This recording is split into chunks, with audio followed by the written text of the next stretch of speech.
그러니까 강림주일 첫째 주에는 온 우주에 그리스도가 되시는 주님에 대해서 말씀을 전했고, 두 번째 주에는 교회의 머리가 되시는 주님에 대해서 말씀을 전했습니다. 오늘은 골로새서 2장에 나와 있는 이 표현을 중심으로 말씀을 나누려고 하는데, 하나님의 비밀이 되시는 그리스도이십니다. 하나님의 비밀, 영어로는 The Mystery of God이라고 되어 있습니다. Christ, the Mystery of God. 그래서 이 비밀 되시는 그리스도에 대해서 말씀을 나누겠습니다. 먼저 제 부끄러운 이야기를 좀 하겠는데, 얼마 전에 토요 새벽 기도회를 인도하기 위해서 사무실에 들어왔는데, 사무실이 이제 락이 되어 있습니다. 그리고 그 알람을 켜놨기 때문에 알람을 꺼야 돼요. 알람을 이제 열쇠를 열고 사무실 문을 열고 들어오면 삑 합니다. 그럴 때 이제 정확하게 얼마인지는 모르겠는데 뭐 30초인지 15초인지 안에 거기에 이제 패스워드를 딱딱딱딱 이렇게 눌러야지만 삑 하는 게 없어집니다. 그날도 좀 이렇게 좀 비몽사몽간에 좀 정신이 활짝 안 나서 그랬는지 눌렀는데 계속 삑 소리가 나는 거예요. 또 다시 눌렀어요. 삑 소리가 납니다. 세 번째 눌렀더니 계속 삑 소리가 나면서 이번에는 온 교회가 저기 소리 나는 거 있죠. 알람으로 완전히 소리가 나는 거예요. 네. 근데 지금 토요일날 새벽에 6시가 넘어서 여기 지금 많은 분들이 와가지고 지금 기도하고 계신 거예요. 6시 반 되면 목사가 이렇게 쭉 나와서 설교를 할 걸로 예상을 하고 있는데, 그 목사는 지금 사무실에서 지금 픽 하는 소리 하나, 그걸 끄려고 하는데 누가 막 사무실로 뛰어들어오더니 지금 본당에 그 알람이 소리가 나는데 그걸 어떻게 없앴으면 좋겠느냐고. 그래가지고 정신이 완전히 빠졌는데, 그때 이제 제 아내가 굉장히 참 아내를 너무 존경해요. 그럴 때는 너무 머리가 그때는 정말 비상으로 돌아가더라고요. 그러더니 알람 회사에 전화를 걸어가지고 지금 내 남편이 패스워드를 잊어버렸다, 기억을 못한다, 뭐 디멘치아냐고 물어봤는지는 모르겠어요. 어쨌든 기억을 못한다고 했더니 뭐 어떻게 해가지고 어쨌든 이제 그걸 막았습니다. 막고 났는데 이게 말이 안 되는 거예요. 분명히 내가 이걸 뭐 항상 쓰는 남반데 왜 이날은 안 되느냐 이겁니다. 예를 들어서 패스워드가 1234면 1234를 눌렀는데 이게 왜 안 되느냐, 이해가 안 되는 거예요. 그런데 그러다가 이제 집에 와서 가만히 생각해 보니까 내가 1234를 누른 게 아니라 1235를 누른 거예요. 그러니까 그리고 그걸 계속 누른 거예요. 그걸 보면서 이게 늙는 거구나, 이제 그런 생각이 들었습니다. 자, 여러분, 지금 우리가 살아가는 세상이 참 편한 세상이 됐어요. 모든 게 다 이 패스워드로 하다 보니까 뭐 어디 들어갈 때도 어디 집 열쇠 필요 없이 그냥 딱딱 누르면 되고요. 알람도 이렇게 누르고, 심지어 크레딧 카드도 그렇고 뭐 모든 게 그렇잖아요. 그런데 이제 점점 나이가 드는 사람들에게는 고민입니다. 고민이에요. 지난번에 이메일도 패스워드를 자주 바꾸라고 하는데 바꿨잖아요. 바꿨는데 기억이 안 나는 거예요. 이제 이메일을 못 들어가는 거예요. 그래서 자기 이메일을. 여러분들은 그런 일이 없죠, 아직? 저를 위로해 주시기를 원하시는 분들은 같이 손을 들어서, 나도 그런 적이 있습니다. 할렐루야. 근데 이제 나이가 들면서 그런 일들이 자주 일어나죠.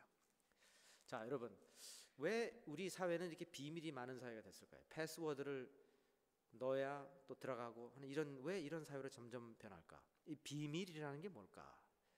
영어로는 이제 secret라고 하고요. 사실 오늘 본문에는 secret라는 말을 영어로 쓰지 않고 mystery라는 말을 썼으니까 사실 비밀이라는 말이 정확한지는 잘 모르겠습니다.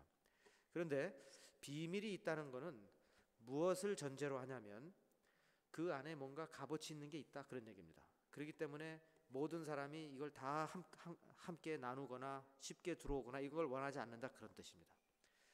자, 성경에서 특히 오늘 본문에서 보면 예수님을 하나님의 비밀이다라고 표현하면서 그 비밀, 그 메시아 그리스도를 하나님께서 구약 시대 때부터 그렇게 쉽게 모든 사람이 알도록 그렇게 쉽게 만들어 놓지 않았다는 겁니다.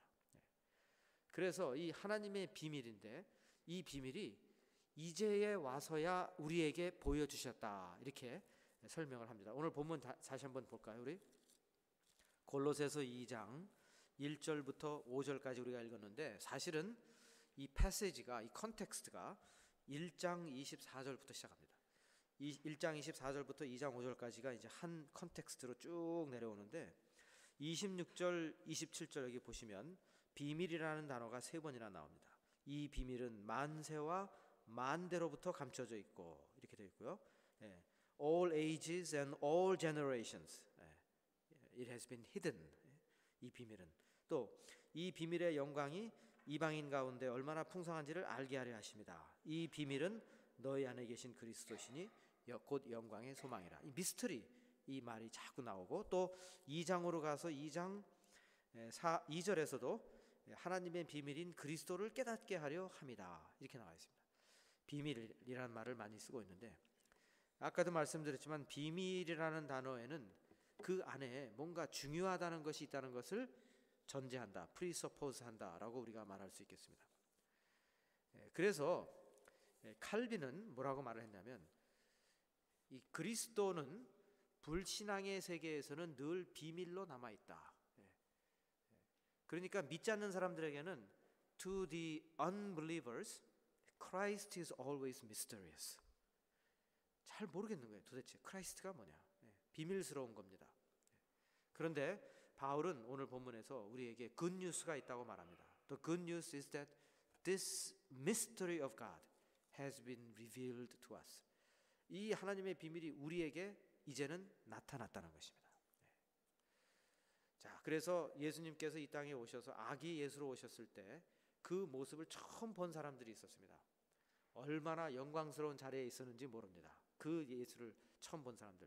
누가복음에 보면 시므온이라는 사람이 나옵니다. 그는 의롭고 경건한 사람이었다라고 표현합니다.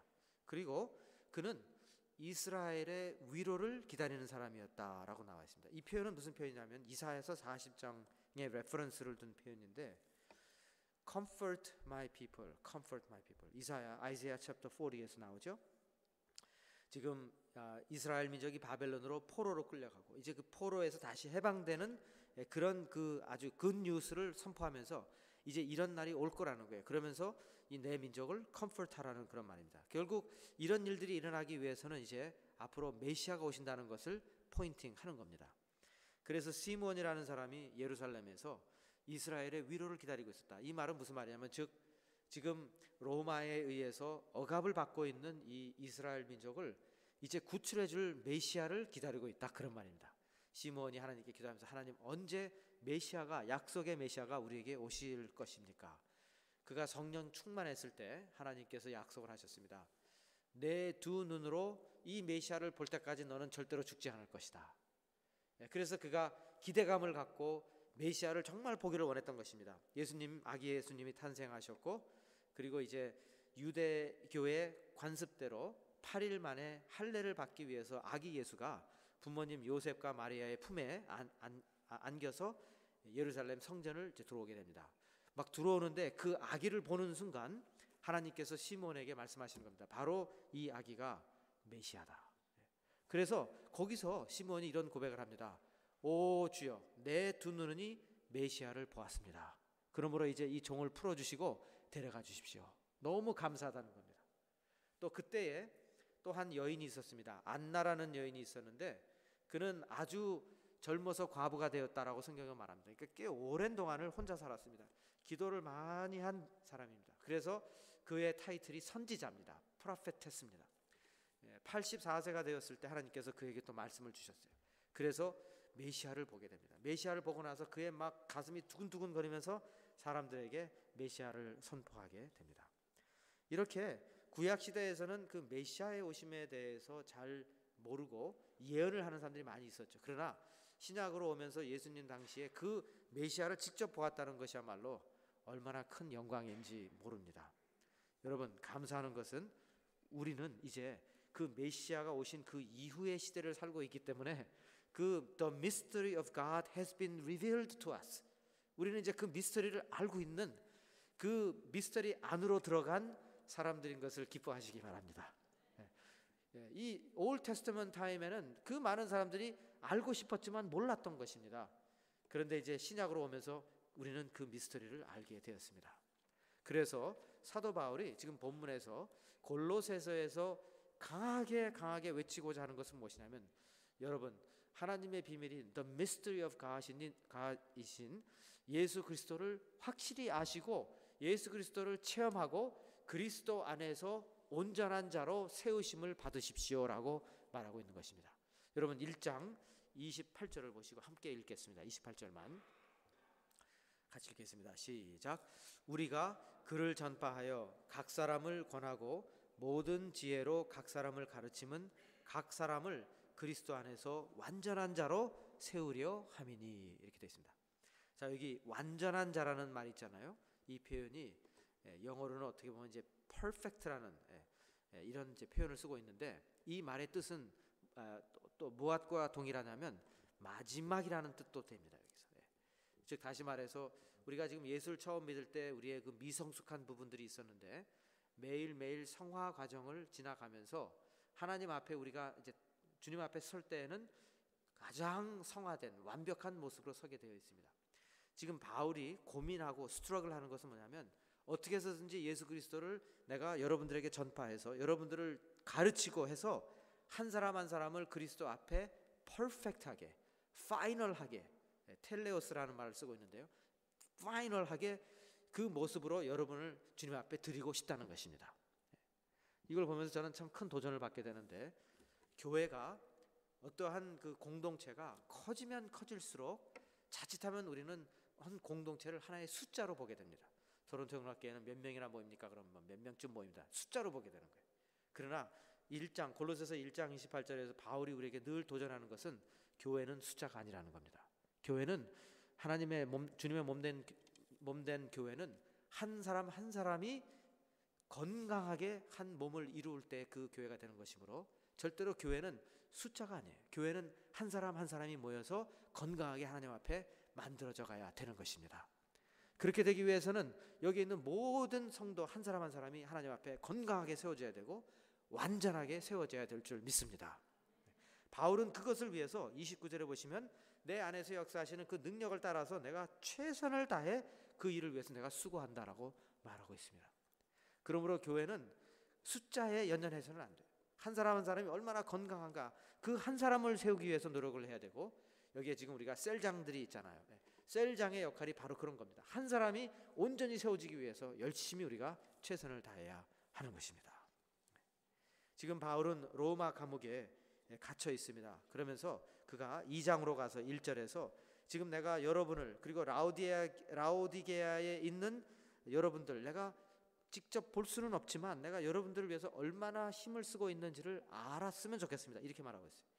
너희라는 것은 골로새 교인들을 말하고, 골로새에서 서쪽으로 한 15km 떨어진 곳에 라오디게아라는 그런 도시가 있었습니다. 이 두 교회를 향해서 바울이 지금 이 편지를 쓰고 있는데, 여러분 내가 여러분은 이제 이 감옥에서 나오면 여러분을 찾아가겠습니다. 찾아가서 여러분에게 내가 위로를 주고, 그리고 사랑 안에서 연합하게 만들고, 그렇게 함으로써 여러분 그리스도 안에 이 그 얼마나 풍성함이 있는지를 여러분에게 깨닫게 하기를 원합니다. 2장 3절에 보시면 그리스도 안에 지혜가 있고 지식의 모든 보화가 그 안에 감추어져 있습니다라고 말하고 있어요. 그러니까 이분은 지금 사도 바울께서는 어떻게 해서든지 그리스도의 그 fullness, 그리스도의 풍성함, 그리스도 안에 들어있는 그 모든 지식, 모든 보화를 골로새 교인들이 알기를 원했다는 것입니다. 자, 이 말은 그 말을 좀 바꿔서 말하면 이런 거예요. 골로새 교인들은 그리스도에 대해서 너무나 모르는 겁니다. 그리스도에 대해서 너무나 모르고 너무나 굶주려 있어요.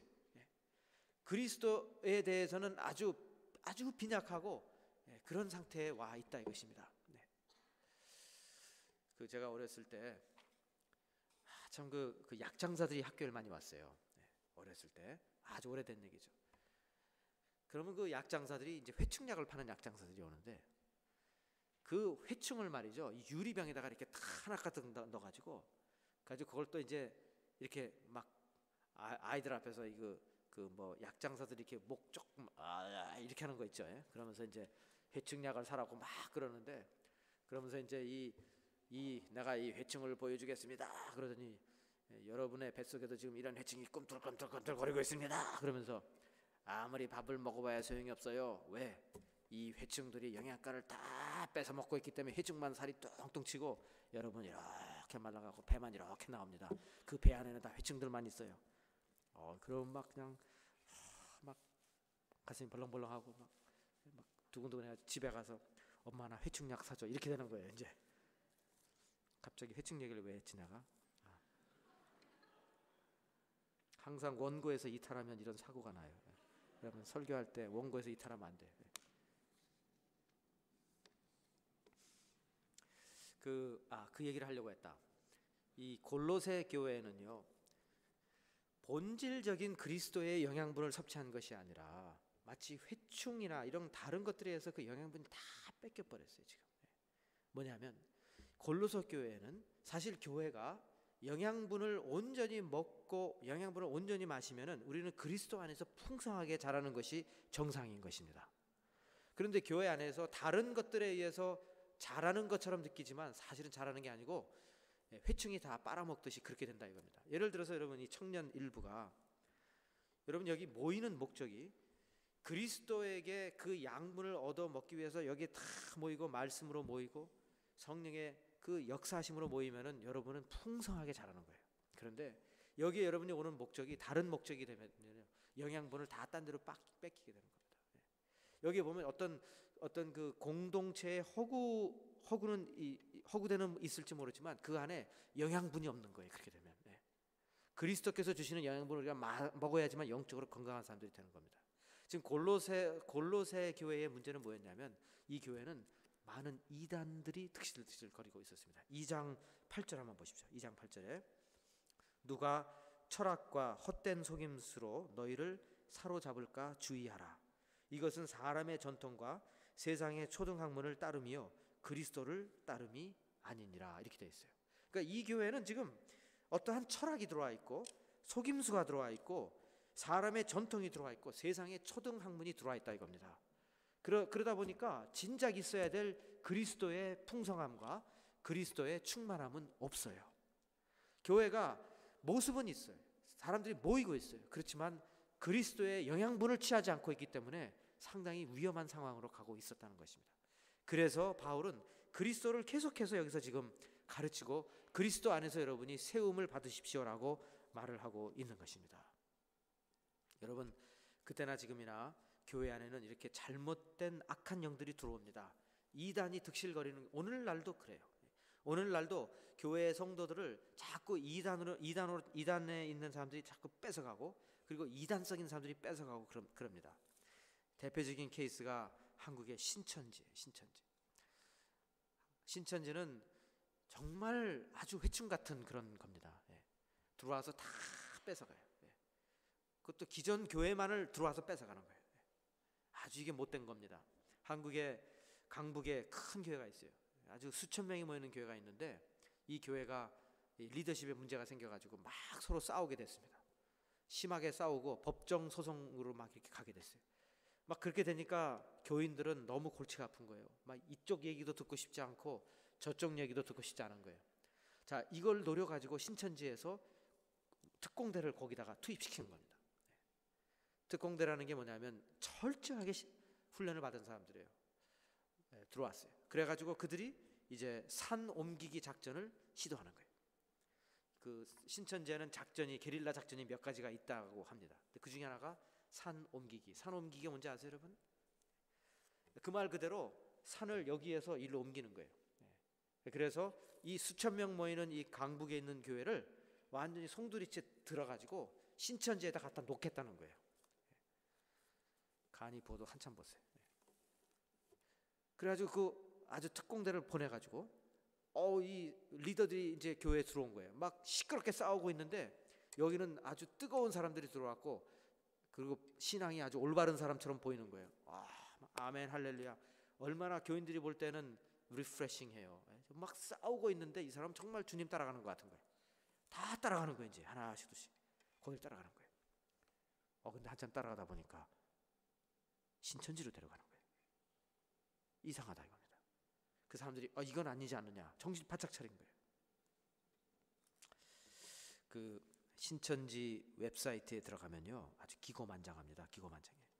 제일 먼저 떠오르는 게 뭐냐면 이단과 정통을 분별하는 법을 가르쳐줘요. 이단에서 이단 사이트에 들어갔는데 이단과 정통을 분별하는 걸 가르쳐주는데 이렇게 말합니다. 이단은 성경으로 시작해서 이상한 대로 빠지는 거고, 정통은 성경에서 시작해서 성경으로 끝까지 가는 거예요. 신천지야말로 성경에서 시작해서 성경으로 가니까 여기가 정통이고 그 외 모든 건 다 이단이라는 거예요. 그러면서 신천지에 대해서 많은 사람들이 잘못 알고 있는 것을 하나씩 풀어줍니다 하면서 뭐라고 나오냐면, 사람들이 그럽니다. 신천지에는 시작을 해서 성경으로 시작을 했는데 이만희로 인도합니다. 잘못됐다는 거. 우리는 성경으로 시작해서 성경으로 갑니다. 이만희가 이제 교주 이름이잖아요. 네, 말은 그렇게 하지만 그 사람들은 꼭 성경으로 시작을 해서 꼭 이만희로 갑니다. 이만희로 그게 결론이에요. 그래서 참 이런 게 위험해요. 오늘날도 이 교회를 어렵게 하는 그런 것이 얼마나 많은지 모르고, 지금 여기 골로새도 이런 교인들로 인해서 바울이 어떻게 해서든지 이 사람들에게 그리스도로 돌아가고 그리스도 안에 풍성함을 느끼게 하려고 노력을 했던 것입니다. by the way, 여러분, 이단과 이단성에 대한 차이를 좀 제가 말씀드리겠어요. 무엇이 이단이냐? 이단은 뭐 여러 가지 그 이단을 측정하는 기준이 있겠지만, 이단은 이렇게 생각을 하면 거의 틀리지 않습니다. 이단은 우리로 하여금 결론적으로 그리스도로부터 멀어지게 만들면 그게 이단이에요. 여호와의 증인이 그렇고 통일교가 다 그렇습니다. 문선명에겐 가까이 갈지 모르겠지만 그리스도로부터 멀어지게 만드는 건 다 이단입니다. 그렇게 아시면 돼요. 그러니까 우리 예수 믿는 사람들은 우리의 궁극적인 목표는 예수 그리스도와 똑같이 그분의 성품을 닮아가는 게 우리의 목표예요. 그러니까 우리는 어떻게 해서든지 그리스도께로 가면 되는 거예요. 그게 이단, 그렇지 않는 게 다 이단이에요. 그 다음에 이단성이라는 건 뭐냐면요, 이단은 아니에요. 교리적으로 이단은 아닌데 하는 행동이 매우 이단성인 거예요. 그건 뭐냐면 꼭 우리 안에만 구원이 있다는 거예요. 아주 이런 사람들이 가끔 만나는 사람들이 있어요. 우리 교회만 오라는 거예요. 우리 교회에만 구원이 있고 우리 교회에만 하나님의 역사하심이 있다는 겁니다. 교리적으로는 아직 잘못되지 않았는데 앞으로 잘못될 가능성이 아주 다분한 거예요. 그런 교회는 결국 그러다 보면 그 교회에 시작한 사람이 교주가 되어버리는 겁니다. 그래서 그런 것도 조심해야 돼요. 이단성도 조심해야 돼요. 자, 그래서 골로새 교회에는 이런 이단의 조짐이 있었다는 것입니다. 자, 이런 사람들을 두고 지금 바울이 원하는 것은 뭐냐면, 여러분, 그러므로 우리는 그리스도로 돌아가야 되고 하나님의 비밀이신 그리스도를 더욱더 깊이 체험해야 되겠습니다. 그래서 그렇게 할 때에 여러분 5절, 오늘 2장 5절에 보십시오. 이렇게 할 때 맨 뒤에 보시면 그리스도를 믿는 너의 믿음이 굳건하게 되는 것을 기쁘게 봄이라 이렇게 되어 있어요.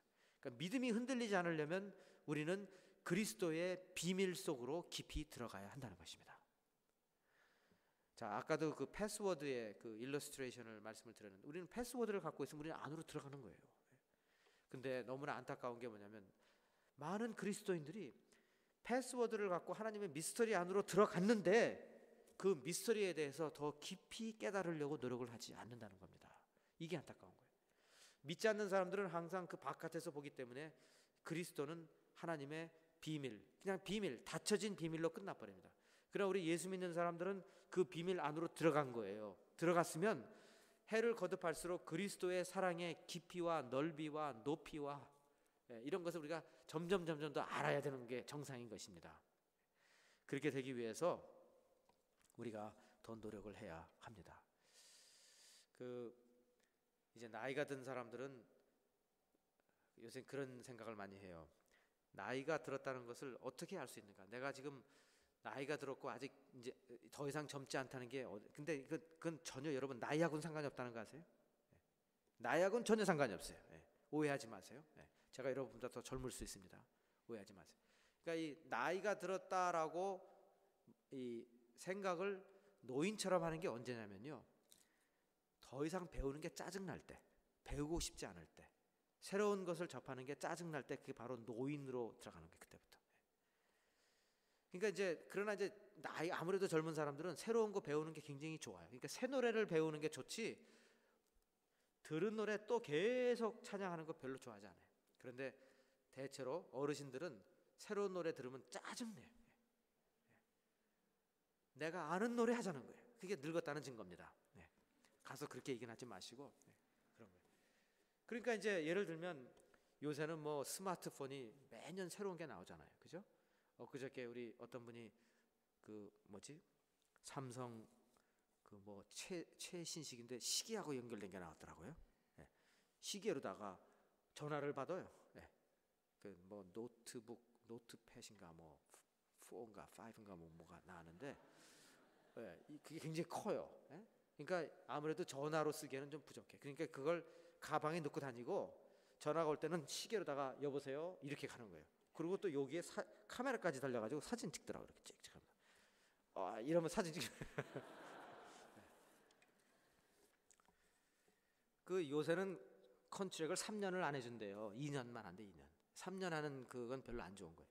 왜 그러냐면 3년 기다렸다가 새로운 제품이 나오는데 그 어느 세월에 3년까지 써요. 그걸 2년 쓰고 또 바꿔야지. 이제 그렇게 이제 사람들이 가는데 나이 드신 분들은 말이죠. 대체로 나이 드신 분들은 새로운 걸 원하지를 않아요. 왜? 그거 아무리 사줘봐야 아무리 본인이 사봐야 그거 기능, 펑션 그거 골치 아픈 거예요. 전화는 울리면 받으면 되는 거지. 왜 그게 이렇게 복잡하냐 이겁니다. 이런 식으로 해가지고 아무리 좋은 스마트폰이라도 그 기능을 50%도 모르고 그냥 2년 후에 또 새 걸로 바꾸는 거예요. 아마 여기에 우리 형제 자매들 가운데에도 지금 스마트폰의 기능을 50% 이상을 활용하지 못하는 늙은 청년들도 여기 있을 거예요. 새로운 걸 배우려는 마음가짐이 안 돼 있으면 늙은 거예요. 그게 늙은 거예요. 나이하고 상관이 없어요. 나이하고. 지금 바울이 말하는 게 이겁니다. 그리스도 안에 있는 그 비밀을 우리가 알아야 되는 거예요. 더 깨우치고 깨달아야 되는데 그냥 여기서 주저앉는 것이 너무나 안타깝다 이겁니다. 그리고 자꾸 이상한 이단에 대한 것만 우리가 배우려고 한다 이것입니다. 사랑하는 성도 여러분, 우리가 지금 강림절 셋째 주일을 지금 맞이하고 있는데 우리가 그리스도의 오심을 기다리고 있습니다. 우리는 예수 그리스도가 누구이신가를 알아야 되는데 예수 그리스도는 하나님의 비밀이다. The mystery of God이라고 했습니다. 그 미스터리가 우리에게 오픈됐어요. 지금 우리는 그 미스터리 안으로 들어가도록 초대를 받았습니다. 그러면 주님을 더 깊이 알고 주님을 더 깊이 깨달을 수 있도록 우리가 열심히 노력을 해야 되는 것입니다. 제가 지난 2월 달에 성지순례를 다녀왔는데 사실 다녀오고 나서 많이 후회했어요. 간 자체를 후회한 게 아니라 너무 늦게 갔다는 것을 후회했어요. 그전에도 갈 수 있는 기회가 몇 번 있었는데 그거 갈 바에야 그건 나중에 노인 되면 가는 거고 내가 젊을 때는 선교지를 가더라도 한 군데 더 가겠다 그랬습니다. 그랬는데 제가 성지에 가서 깨달은 게 뭐냐면 내가 한 20-30년 전에만 갔었더라도 성경을 보는 눈이 달라졌을 텐데 라고 생각을 한 거예요. 그 가버나움에 갔습니다. 성경에 보면 가버나움에 예수님이 회당에 들어가셔서 시나고기에 들어가셔서 귀신 들린 자를 쫓아내시고 귀신을 쫓아내고 그 말씀을 선포하셨다 이런 내용들이 나오잖아요. 제가 그래서 가버나움을 갔어요. 가버나움이라는 데가 그렇게 큰 데가 아니더라고요. 거기 가면 There's no way you will get lost. 그것밖에 없어요. 거기 가면 You cannot get lost. 거기 행방불명 가버나움에서 행방불명되면 누구나 찾아줄 수가 있어요. 거기 하나밖에 없어요. 거기 가면 거기에 회당을 갔어요. 2000년 전부터 있었던 회당에 이제 밑에 바닥만 남아 있습니다. 바닥이 있고 이렇게 기둥이 몇 개가 이렇게 있어요. 그런데 보니까 바닥이 이렇게 층층으로 돼 있어요. 제일 먼저 파운데이션을 깔았던 것이 예수님 당시의 바닥이에요. 그 위에다가 300-400년 후에 로마 사람들이 또 바닥을 깔고 또 그 위에 또 바닥을 이렇게 몇 층을 깔았어요. 그런데 이렇게 이제 우리가 이 정면에서 보게 되면 이제 바닥에 이제 그 층이 다 보이잖아요. 거기에 제일 밑에 시커먼 그 파운데이션, 시커먼 층이 있는데 그 옆에 메모판에 이렇게 적혀 있어요. 거기가 예수님 당시에 깔았던 그 판이다 이렇게 돼 있어요. 제가 거기에 올라가서 섰더니 막 그 어떻게 표현해야 되나 막 전율을 느끼는 거예요. 여기서 바로 이 자리가 예수님께서 귀신을 쫓아내신 자리구나. 이 자리에서 예수님 사람들에게 말씀을 전하셨구나. 막 이렇게 짜릿하게 오더라고요. 그리고 이제 갈릴리 호수에서 배를 탔어요. 배를 타고 이제 배 그 맨 앞에 그 코가 있는 거기에 이렇게 딱 서가지고 막 배가 가면서 물이 이렇게 갈라지면서 그 갈릴리 호수를 이렇게 보고 언덕이 있고 산이 있고 이런 걸 봤어요. 그러면서 제가 상상을 했습니다. 여기가 주님이 이 물을 같은 물을 보시고 같은 언덕과 산을 바라보시면서 바로 여기 어디선가 베드로를 꾸짖으셨겠지. 믿음 없는 베드로를 꾸짖으셨겠지. 이런 생각을 하니까 거기서도 막 그래요. 제가 거기서 막 하나님을 만나는 것 같은 그런 기분이었습니다. 이 미스터리가 풀리는 거예요. 막 거기서 미스터리가. 또 예수님께서 그 Sermon on the Mount, 마태복음 5장에서 7장에 보면 그 산상수훈을 하셨다는 그 언덕이 이렇게 나오는 거예요. 여기에 사람들이 모여가지고 예수님 말씀을 들었다는 거예요. 그걸 이렇게 보면서 여기에 사람들이 막 수천 명이 모여가지고 여기서 말씀을 들었겠구나 생각을 하니까 미스터리가 막 풀리는 거예요. 제가 그래서 그걸 좀 일찍 갔어야 되는데 그래도 뭐 지금 안 간 거보다는 낫지만 이런 거였구나. 제가 지금 뭐 성지순례 지금 광고하러 나온 거 아니에요, 여러분. 그런 건 아니고 여러분도 기회가 되면 뭐 배낭을 차고라도 메고라도 한번 가보세요. 근데 가기 전에 성경을 잘 이렇게 연구하고 지형을 연구해서 가면은요, 그 다음부터는 성경 보는 게 완전히 칼라로다가 보입니다. 모압, 에돔 이런 게 눈에 금방 들어와요. 그래서 그리스도 안에 이 하나님의 비밀이 이미 있는데 문제는 내가 게으른 거예요. 게을러서 그리스도에 대한 사랑을 깊이 알려고 별로 노력하지 않는다는 거예요. 이게 결론입니다. 여러분, 그 1년에 적어도 성경을 한 번씩은 읽어야 돼요. 우리 일독을 하잖아요, 교회. 여러분 성경 일독을 하세요. 금년 2014년에 못했으면 2014년에 성경 일독을 하세요. 큐티는 큐티대로 하고 일독은 일독대로 해보세요. 적어도. 그러면 성경 전체를 이렇게 쭉 알고 그리고 큐티하면서 자세히 알고 이렇게 되는 겁니다. 하루에 20분씩만 투자하면 성경을 한 번씩 읽을 수가 있어요. 그러면 매년 이렇게 읽으면 평생 70번, 80번을 읽을 수가 있는 겁니다. 그렇게 읽으면 성경이 굉장히 가깝게 다가오기 시작을 해요. 그래서 중요한 것은 하나님의 비밀, 예수 그리스도를 내가 더 깊이 알아야 되겠는데 내가 좀 더 부지런해야 되겠다. 이 미스터리를 알라고 나를 패스워드를 주셔서 안에 들어가게 했는데 내가 그걸 알아야 되지 않겠는가. 크리스마스를 준비하면서 여러분 하나님의 비밀이신 그리스도를 더 깊이 알아가고 체험하시는 여러분들이 되시기를 주님의 이름으로 축원합니다. 기도하겠습니다. 참 좋으신 하나님, 크리스마스를 준비하면서 주님을 더욱더 알기를 원합니다. 하나님의 미스터리로 우리에게 다가오셨지만 그 미스터리를 알게 해주신 하나님 은혜에 감사합니다. 더 깊이 알게 도와주시옵소서. 예수 그리스도의 이름으로 기도 올리옵나이다.